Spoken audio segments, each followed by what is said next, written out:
আসসালামু আলাইকুম। নতুন একটি ভিডিওতে সবাইকে স্বাগতম। আমি আজকে আপনাদেরকে একটি বোতলে পেইন্টিং করে দেখাবো। এই বোতলটা আমি কাজ করেছি অ্যাক্রিলিক এবং অ্যাক্রামিন রং দিয়ে। সর্বপ্রথম বোতলটা ভালো করে ক্লিন করে নিতে হবে, তারপর সেটার পানিগুলো ভালো করে মুছে নিতে হবে, অথবা আপনারা বাতাসে শুকাতেও দিতে পারেন। ক্লিন করা হয়ে গেলে আমি এখানে হোয়াইট কালারের রং ঢেলে নিচ্ছি। এই রংটা দিয়ে আমি বোতলের প্রথমে বেজটা করে নিব। যে কোনো রং করার আগে আপনারা যদি হোয়াইট কালারের রং দিয়ে বেজ করে নেন তাহলে রংটা দেখতে অনেক বেশি সুন্দর লাগবে এবং যে কোনো রং যখন করবেন তখন রংটা ফুটে উঠবে। তো আমি একটা স্পঞ্জের সাহায্যে পুরো বোতলে রংটা লাগিয়ে নিচ্ছি। বেজটা কমপ্লিট হয়ে গেলে আমি এটা কিছুক্ষণের জন্য শুকাতে দিয়ে দিব। এখন যেহেতু বর্ষাকাল, শুকাতে একটু সময় লেগেছে আমার। ভালো করে শুকানো হয়ে গেলে তারপর আমি যেই রংটা করতে চাচ্ছি, মানে কাঙ্ক্ষিত যে রংটা করব, সেই রংটা দিয়ে আরেকটি বেজ করে নিব।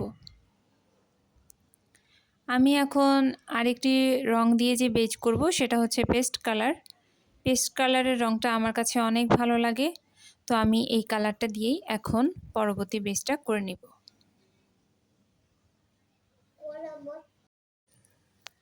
তো আমি এখন বেজটা কমপ্লিট করে নিব। সাদা রংটা আমি ঠিক যেভাবে বসিয়েছিলাম বোতলের গায়ে, এখন এই পেস্ট কালারের রংটাও ঠিক এভাবেই বসিয়ে নিব।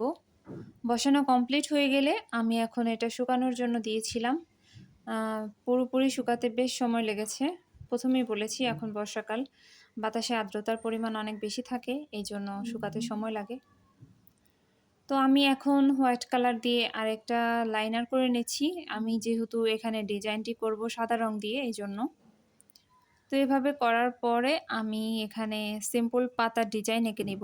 ছোট ছোট পাতার ডিজাইনগুলো আঁকা হয়ে গেলে আমি বোতলে হচ্ছে ডট ডট করে নিব, জাস্ট সিম্পল।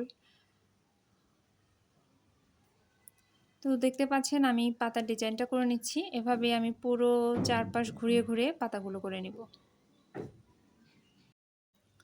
তো পাতার কাজটি শেষ হয়ে গেলে আমি এখানে ডট করে নিচ্ছি। তো ডট করার জন্য আমি যেটা ব্যবহার করেছি, আমি যে লাইনার তুলিটি ব্যবহার করেছিলাম সেটার পেছনের দিক দিয়ে ছোট ছোট করে ডট করে নিয়েছি। খুবই সাধারণ, আপনারা চেষ্টা করলেই পারবেন। তো এই ছিল আমার আজকের ভিডিওটি কেমন লাগলো কমেন্ট করে জানাবেন, আর নেক্সটে কোন ধরনের ভিডিও দেখতে চান সেটাও জানাতে পারেন। ধন্যবাদ।